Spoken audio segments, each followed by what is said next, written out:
ಎಲ್ಲರಿಗೂ ನಮಸ್ಕಾರಗಳು. ಶಾಂಭವಿ ವ್ಲಾಗ್ಸ್ಗೆ ಸ್ವಾಗತ. ಬೆಳೆಯೋ ಮಕ್ಕಳಿಂದ ಹಿಡಿದು ದೊಡ್ಡವರವರೆಗೂ ಆರಾಮಾಗಿ ಇದನ್ನು ಸೇವಿಸ್ಬೋದು. ಮಕ್ಕಳಿಗೆ ತುಂಬಾ ಕ್ಯಾಲ್ಶಿಯಂನ ಅವಶ್ಯಕತೆ ಇರುತ್ತೆ ಬೆಳೆಯೋ ಮಕ್ಕಳಿಗೆ. ಹಾಗೆ ವಯಸ್ಸಾಗ್ತಾ ದೊಡ್ಡವ್ರಿಗೆ ನಮ್ಮಂಥವ್ರಿಗೆ ಕೆಲವೊಬ್ಬರಿಗೆ ಜಾಯಿಂಟ್ಸ್ ಪೇನ್ಗಳೆಲ್ಲ ಸ್ಟಾರ್ಟ್ ಆಗ್ತಾ ಹೋಗುತ್ತೆ ಕ್ಯಾಲ್ಶಿಯಂ ಕೊರತೆಯಿಂದ. ಸೊ ಈ ರೀತಿ ಒಂದು ಉಂಡೆ ಮಾಡಿ ಇಟ್ಕೊಂಡು ಪ್ರತಿದಿನ ಒಂದು ಉಂಡೆ ತಿನ್ನೋದ್ರಿಂದ ನಮ್ಗೆ ಬೇಕಾದಂಥ ಕ್ಯಾಲ್ಶಿಯಂನ ನಾವು ದೊರಕಿಸ್ಕೋಬೋದು. ನಾನಿಲ್ಲಿ ಮೊದಲನೇದಾಗಿ ಒಂದು ಕಬ್ಬಿಣದ ಬಾಣಲಿ ಇಟ್ಕೊಂಡು ಒಂದಷ್ಟು ಮಕಾನನ ಹಾಕ್ಕೊಳ್ತಾ ಇದ್ದೀನಿ. ಇದಕ್ಕೆ ನೀವು ಮಕಾನಾಗೆ ತುಪ್ಪ ಹಾಕಿ ಕೂಡ ಫ್ರೈ ಮಾಡ್ಕೋಬೋದು. ನಾನಿಲ್ಲಿ ಇವತ್ತು ತುಪ್ಪ ಹಾಕಿಲ್ಲ, ಡ್ರೈ ಮಾಡ್ತಾ ಹಾಗೆ ರೋಸ್ಟ್ ಮಾಡ್ಕೊಳ್ತಾ ಇದ್ದೀನಿ. ಸ್ವಲ್ಪ ಮನೇಲಿ ಮಕ್ಕಳಿಗೆಲ್ಲ ಕೋಲ್ಡ್ ಆಗಿತ್ತು, ಕಾಫ್ ಇದೆ ಅಂತ ಹೇಳಿ ತುಪ್ಪ ಬಳಸಿಲ್ಲ. ಆ್ಯಕ್ಚುಲಿ ತುಪ್ಪ ಹಾಕಿ ಮಾಡಿದ್ರೆ ಇನ್ನೂ ಟೇಸ್ಟಿಯಾಗೂ ಇರುತ್ತೆ, ಹೆಲ್ದಿಯಾಗೂ ಇರುತ್ತೆ. ಮಕಾನನ ವೆಯ್ಟ್ ಲಾಸ್ ಟ್ರೈ ಮಾಡ್ತಾ ಇರೋರು ಯೂಸ್ ಮಾಡ್ಬೋದು. ಹಾಗೆ ವೆಯ್ಟ್ ಗೇನ್ ಆಗಬೇಕು ಅಂತ ಅನ್ನೋರು ಕೂಡ ಆರಾಮಾಗಿ ಯೂಸ್ ಮಾಡ್ಬೋದು. ಮತ್ತು ಇದರಲ್ಲಿ ತುಂಬಾ ಲೋ ಕ್ಯಾಲರಿ ಇರೋದ್ರಿಂದ ತುಂಬ ಬೇಗ ಡೈಜೆಷನ್ ಆಗುತ್ತೆ. ಹಾಗೆ ಹೆಲ್ತ್ ಕೂಡ ತುಂಬಾ ಒಳ್ಳೆಯದು. ಹಾಗೆ ರಿಚ್ ಇನ್ ಕ್ಯಾಲ್ಶಿಯಂ ಅಂತಲೇ ಹೇಳ್ಬೋದು. ಹಾಗೆ ಇದರಲ್ಲಿ ಬೇಕಾದಂಥ ತುಂಬಾ ಮಿನರಲ್ಸ್ ಆ್ಯಂಡ್ ವಿಟಮಿನ್ಸ್ಗಳು ಕೂಡ ಇದೆ. ಅದು ಕೂಡ ಮತ್ತು ನಮ್ಮ ಸ್ಕಿನ್ ಕೂಡ ತುಂಬಾ ಇದು ಹೆಲ್ಪ್ಫುಲ್ ಆಗುತ್ತೆ. ತುಂಬ ಸ್ಕಿನ್ನಲ್ಲಿ ಆ್ಯಂಟಿ ಏಜಿಂಗ್ ಆಗಿ ಕೂಡ ಇದು ಕೆಲಸ ಮಾಡುತ್ತೆ. ಹಾಗೆ ನಾನಿಲ್ಲಿ ನೆಕ್ಸ್ಟು ಕುಂಬಳಕಾಯಿ ಬೀಜನ ತೊಗೊಳ್ತಾ ಇದ್ದೀನಿ. ಪ್ರತಿದಿನ ಎಲ್ಲ ಸೀಡ್ಸ್ಗಳನ್ನೂ ಒಂದೊಂದು ಸ್ಪೂನ್ ಅಂತ ತೊಗೊಳೋದಕ್ಕಾಗಲ್ಲ. ಅದ್ರ ಬದಲು ನಾವು ಈ ರೀತಿ ಎಲ್ಲ ಸೀಡ್ಸ್ಗಳನ್ನೂ ಹಾಕಿ ಫ್ರೈ ಮಾಡಿಕೊಂಡು ನಾವು ಒಂದು ಉಂಡೆ ಥರ ಮಾಡಿ ಇಟ್ಕೊಂಡ್ರೆ ಹೆಲ್ತ್ಗೆ ತುಂಬಾ ಒಳ್ಳೆಯದು. ಹಾಗೆ ನಾನಿಲ್ಲಿ ಸ್ವಲ್ಪ ಸೂರ್ಯಕಾಂತಿ ಬೀಜ ಕೂಡ ಸೇರಿಸ್ತಾ ಇದ್ದೀನಿ. ಸೂರ್ಯಕಾಂತಿ ಬೀಜನ ಬೇರೆದೆಲ್ಲ ಸೀಡ್ಸ್ಗಳನ್ನ ನೆನೆಸಿ ತಿನ್ಬೋದು, ಬಟ್ ಸೂರ್ಯಕಾಂತಿ ಬೀಜನ ಯಾವಾಗಲೂ ಫ್ರೈ ಮಾಡಿ ತಿನ್ನಿ ಅಂತಲೇ ಹೇಳ್ತಾರೆ. ಈಗ ಸ್ವಲ್ಪ ಕಲ್ಲಂಗಡಿ ಬೀಜ ಕೂಡ ಹಾಕ್ಕೊಳ್ತಾ ಇದ್ದೀನಿ. ಈಗ ನಾವೆಲ್ಲ ಥರ ಬೀಜಗಳನ್ನು ನಾವು ನೀಟಾಗಿ ರೋಸ್ಟ್ ಮಾಡ್ಕೋಬೇಕು. ಬಟ್ ಮಕಾನ ಮಾತ್ರ ನಾನು ಸಪ್ರೇಟ್ ಮಾಡಿಕೊಂಡು ಮಿಕ್ಕಿದಿಷ್ಟನ್ನು ನಾನು ಒಟ್ಟಿಗೆ ನೀಟಾಗಿ ಸ್ವಲ್ಪ ಗೋಲ್ಡನ್ ಬ್ರೌನ್ ಬರೋವರೆಗೂ ಅದು ಒಳ್ಳೆಯ ಫ್ಲೇವರ್ ಕೊಡುತ್ತೆ. ಆ ಗಮ್ ಅಂತ ಸ್ಮೆಲ್ ಬರೋವಾಗ ಫ್ಲೇವರ್ ಬಂದಾಗ ನಾವು ಇದನ್ನ ನೀಟಾಗಿ ಇದನ್ನೇ ಸಪ್ರೇಟ್ ಬೌಲ್ಗೆ ತೆಗೆದಿಟ್ಕೊಳ್ತಾ ಇದ್ದೀನಿ ನಾನು. ಈ ರೀತಿ ಫ್ರೈ ಮಾಡಿ ತೆಗೆದಿಟ್ಕೊಳ್ತಾ ಇದ್ದೀನಿ. ನೀವು ಇದಕ್ಕೆಲ್ಲ ಯೂಸ್ ಮಾಡೋ ಟೈಮಲ್ಲಿ ಸ್ವಲ್ಪ ತುಪ್ಪ ಹಾಕಿ ಫ್ರೈ ಮಾಡ್ಕೊಳ್ಳಿ, ತುಂಬಾ ಹೆಲ್ದಿಯಾಗೂ ಇರುತ್ತೆ. ಹಾಗೆ ಇಲ್ಲಿ ನಾನು ಬಿಳಿ ಎಳ್ಳನ್ನ ಉಪಯೋಗಿಸ್ಕೊಳ್ತಾ ಇದ್ದೀನಿ. ಬಿಳಿ ಎಳ್ಳಲ್ಲೂ ಅಷ್ಟೇ ತುಂಬಾ ಕ್ಯಾಲ್ಶಿಯಂ ರಿಚ್ ಆಗಿರುತ್ತೆ. ಕಪ್ಪು ಎಳ್ಳಲ್ಲಿ ನಿಮಗೆ ಐರನ್ ಜಾಸ್ತಿ ಇರುತ್ತೆ, ಆದರೆ ಬಿಳಿ ಎಳ್ಳಲ್ಲಿ ಬಂದು ಕ್ಯಾಲ್ಶಿಯಂ ಅಬ್ಸರ್ವೇಷನ್ ತುಂಬ ಜಾಸ್ತಿ ಇರುತ್ತೆ ನಮಗೆ. ಹಾಗಾಗಿ ಬೆಳೆಯೋ ಮಕ್ಕಳಿಂದ ಅಷ್ಟೇ ವಯಸ್ಸಾದವ್ರಿಗೂ ಅಷ್ಟೇ ತುಂಬಾ ಆರೋಗ್ಯಕ್ಕೆ ಒಳ್ಳೆಯದು. ಹಾಗಾಗಿ ನಮ್ಮ ಹಿರಿಯರು ತುಂಬ ಟ್ರೆಡಿಷ್ನಲ್ ಅಡುಗೆಗಳಲ್ಲೆಲ್ಲ ಎಳ್ಳಿಗೆ ಒಂದು ತುಂಬ ಮಹತ್ವವಾದ ಸ್ಥಾನ ಕೊಟ್ಟಿದ್ದಾರೆ. ಸಂಕ್ರಾಂತಿ ಹಬ್ಬದಲ್ಲಿ ಎಳ್ಳು ಬೆಲ್ಲ ಆಗಿ ಸೇವಿಸ್ತೀವಿ. ಗೌರಿ ಹಬ್ಬದ ಟೈಮಲ್ಲಿ ಎಳ್ಳು ಉಂಡೆ ಮಾಡ್ತೀವಿ. ಹಾಗೆ ಎಳ್ಳಿಂದ ಕಡುಬು ಮಾಡೋದು ಮತ್ತು ಇನ್ನೊಂದಷ್ಟು ತುಂಬಾ ಟ್ರೆಡಿಷ್ನಲ್ ರೆಸಿಪಿಗಳಿಗೆಲ್ಲ ನಾವು ತುಂಬಾ ಎಳ್ಳುಗಳನ್ನ ಉಪಯೋಗಿಸ್ತೀವಿ. ಈ ರೀತಿ ನಾವೆಲ್ಲ ಸಪ್ರೇಟಾಗಿ ಇಟ್ಕೊಂಡಿದ್ದೀವಿ. ಈಗ ಫಸ್ಟ್ ನಾನಿಲ್ಲಿ ಮಕಾನನ ತೊಗೊಂಡು ಮಿಕ್ಸರ್ ಜಾರ್ಗೆ ಹಾಕಿ ಪೌಡ್ರ್ ಮಾಡ್ಕೊಳ್ತಾ ಇದ್ದೀನಿ. ಈಗ ಮಕಾನ ತುಂಬ ಜಾಸ್ತಿ ತರಿಯಾಗೂ ಮಾಡಬಾರ್ದು, ಹಾಗೆ ಪೂರ್ತಿ ನುಣ್ಣಗೂ ಮಾಡಬಾರ್ದು. ಸ್ವಲ್ಪ ಆಫ್ ಆ್ಯಂಡ್ ಆನ್ ಮಾಡಿ ಒಂದು ಮೀಡಿಯಮ್ ಆಗಿ ಪೌಡ್ರ್ ಮಾಡ್ಕೊಳ್ತಾ ಇದ್ದೀನಿ. ನೀವು ಇಲ್ಲಿ ನೋಡ್ಬೋದು ಯಾವ ರೀತಿ ಪೌಡ್ರ್ ಮಾಡ್ಕೊಂಡಿದ್ದೀನಿ ಅಂತ.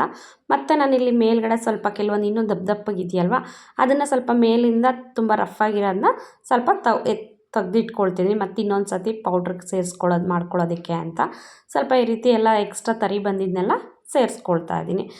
ಈಗ ನೆಕ್ಸ್ಟ್ ನಾವು ಇಲ್ಲಿ ಸೀಡ್ಸ್ಗಳು ಕೂಡ ಇದು ತಣ್ಣಗಾಗಿದೆಯಲ್ಲ, ಈ ಸೀಡ್ಸ್ನ ಒಂದು ಸಾರಿ ನೆಕ್ಸ್ಟ್ ಇದ್ರ ಜೊತೆಗೆ ಸೇರಿಸ್ಕೊಂಡು ಇದು ಅಷ್ಟೇ. ಇದು ಮಕಾನ ಅಷ್ಟು ನುಣ್ಣಗಾಗೋದು ಬೇಡ, ಮಕಾನ ಆದರೆ ಸ್ವಲ್ಪ ನುಣ್ಣಗಾಗಿದೆ. ಈಗ ಇಲ್ಲಿ ನಾನಿಲ್ಲಿ ಒಂದೆರಡು ಏಲಕ್ಕಿನೂ ತೆಗ್ದು ಇದಕ್ಕೆ ಸಿಪ್ಪೆ ಬಿಡಿಸಿ ಹಾಕ್ಕೊಳ್ತಾ ಇದ್ದೀನಿ ಫ್ಲೇವರ್ಗೋಸ್ಕರ. ಇದನ್ನು ಸ್ವಲ್ಪ ದಪ್ಪಗೆ ತರ್ತರಿಯಾಗಿ ಪೌಡ್ರ್ ಮಾಡಿ ಹಾಕಿದ್ದೀನಿ ನಾನಿಲ್ಲಿ. ನೋಡ್ಬೋದು ನೀವು ಎಷ್ಟು ತರ್ತರಿಯಾಗಿ ಕಾಣಿಸ್ತಾ ಇದೆ ಅಂತ ಹೇಳ್ಬಿಟ್ಟು. ಈ ರೀತಿ ನಾನು ಸುಮ್ಮನೆ ಜಸ್ಟ್ ಒಂದೆರಡು ಸತಿ ಆಫ್ ಆ್ಯಂಡ್ ಆನ್ ಮಾಡಿಸಿದ್ರೆ ಸಾಕು. ಈಗ ನೀಟಾಗಿ ಇದನ್ನೆಲ್ಲ ಸ್ವಲ್ಪ ಮಿಕ್ಸ್ ಮಾಡ್ಕೊಳ್ಳೋಣ. ಈ ಟೈಮಲ್ಲೇ ನಾನಿಲ್ಲಿ ಹುರಿದಿಟ್ಟಿರೋಂಥ ಎಳ್ಳನ್ನು ಕೂಡ ಸೇರಿಸ್ಕೊಳ್ತಾ ಇದ್ದೀನಿ. ಎಳ್ಳನ್ನು ಸೇರಿಸಿ ನೀಟಾಗಿ ಎಲ್ಲ ಕೂಡ ಒಂದೋ ರೀತಿಯಲ್ಲಿ ನೀಟಾಗಿ ಮಿಕ್ಸ್ ಮಾಡ್ಕೊಳ್ಳೋಣ. ತುಂಬ ಸುಲಭವಾಗಿ ಮಾಡ್ಬೋದು, ಒಂದು 10 ನಿಮಿಷ ಆದರೆ ಸಾಕು. ಆದರೆ ಹೆಲ್ತ್ಗೂ ತುಂಬಾ ಒಳ್ಳೆಯದು. ಈಗ ಒಲೆ ಮೇಲೆ ಒಂದು ಬಾಣಲಿ ಇಟ್ಟು ಒಂದು 3/4 ಕಪ್ಪಷ್ಟು ಬೆಲ್ಲ ಸೇರಿಸ್ಕೊಳ್ತಾ ಇದ್ದೀನಿ. ಈಗ 3/4 ಕಪ್ ಬೆಲ್ಲಕ್ಕೆ ನಾನು 3/4 ಕಪ್ ಅಷ್ಟೇ ಸ್ವಲ್ಪ ನೀರನ್ನು ಕೂಡ ಸೇರಿಸ್ಕೊಳ್ತಾ ಇದ್ದೀನಿ. ಅಷ್ಟು ನೀರು ಹಾಕಿ ನಮಗೇನು ಬೆಲ್ಲ ತುಂಬ ಪಾಕ ಬರೋ ಅವಶ್ಯಕತೆ ಏನಿಲ್ಲ.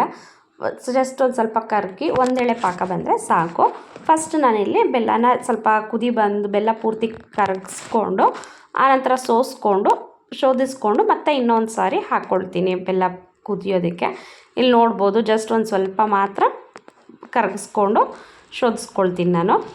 ನೀವೇನಾದರೂ ಮೊದಲನೇ ಟೈಮ್ ನಮ್ಮ ಚಾನಲ್ನ ನೋಡ್ತಾ ಇದ್ದರೆ ಈಗಲೇ ಸಬ್ಸ್ಕ್ರೈಬ್ ಮಾಡ್ಕೊಳ್ಳಿ. ಹಾಗೆ ಪಕ್ಕದಲ್ಲೇ ಇರೋ ಬೆಲ್ ಐಕಾನ್ ಪ್ರೆಸ್ ಮಾಡಿ ನಮ್ಮೆಲ್ಲ ವೀಡಿಯೋ ನೋಟಿಫಿಕೇಷನ್ ನಿಮಗೆ ಬರುತ್ತೆ. ನೀವು ಫಸ್ಟ್ ವೀಡಿಯೋ ನೋಡ್ಬೋದು. ಹಾಗೆ ಇಷ್ಟ ಆದರೆ ಪೂರ್ತಿ ವಿಡಿಯೋ ನೋಡಾದ್ಮೇಲೆ ಒಂದು ಲೈಕ್ ಕೊಡೋದನ್ನ ಮರಿಬೇಡಿ. ನಾನಿಲ್ಲಿ ನೆಕ್ಸ್ಟ್ ಮತ್ತೆ ಇನ್ನೊಂದು ಸರ್ತಿ ಸ್ವಲ್ಪ ಚೆನ್ನಾಗಿ ಕುದಿ ಬಂದು ಒಂದೆಳೆ ಪಾಕ ಬಂದರೆ ಸಾಕು. ಇದು ಈ ರೀತಿ ಚೆನ್ನಾಗಿ ಕುದಿಯೋ ಟೈಮಲ್ಲಿ ಸ್ಟವ್ನ ಆಫ್ ಮಾಡ್ಕೊಳ್ತೀನಿ ನಾನು. ಆಫ್ ಮಾಡಿ ಪಾಕ ಸ್ವಲ್ಪ ತಣ್ಣಗಾಗಲಿ, ತುಂಬ ಜಾಸ್ತಿ ಬಿಸಿ ಬಿಸಿನೂ ಬೇಡ, ತುಂಬ ತಣ್ಣಗಾಗೋದು ಬೇಡ.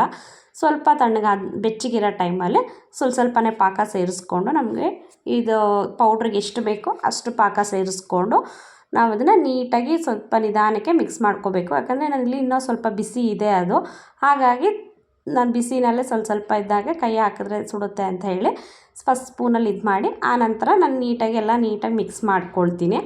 ನಾನು ಎಷ್ಟು ಪಾಕ ತೊಗೊಂಡಿದ್ದೋ ಕರೆಕ್ಟಾಗಿ ನಾನು ಅಳತೆ ನೋಡಿ ತೊಗೊಂಡಿದ್ದೆ.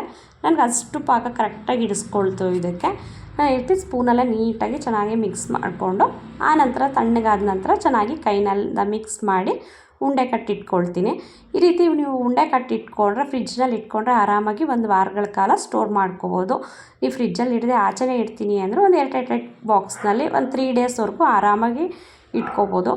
ಈ ರೀತಿ ಅವಾಗವಾಗ ಮಾಡಿಕೊಂಡು ಸೇವಿಸ್ತಾ ಇದ್ದರೆ ನಮಗೆ ಬೇಕಾದಂತಹ ಎಲ್ಲ ಥರ ಕ್ಯಾಲ್ಶಿಯಮ್ಮು ಮಿನರಲ್ಸ್ಗಳು ಕೂಡ ತುಂಬಾ ಸೀಡ್ಸಿಂದೆಲ್ಲ ಸಿಗುವಂತಹ ಅಷ್ಟು ಪೋಷಕಾಂಶಗಳು ಚೆನ್ನಾಗಿ ಸಿಗುತ್ತೆ.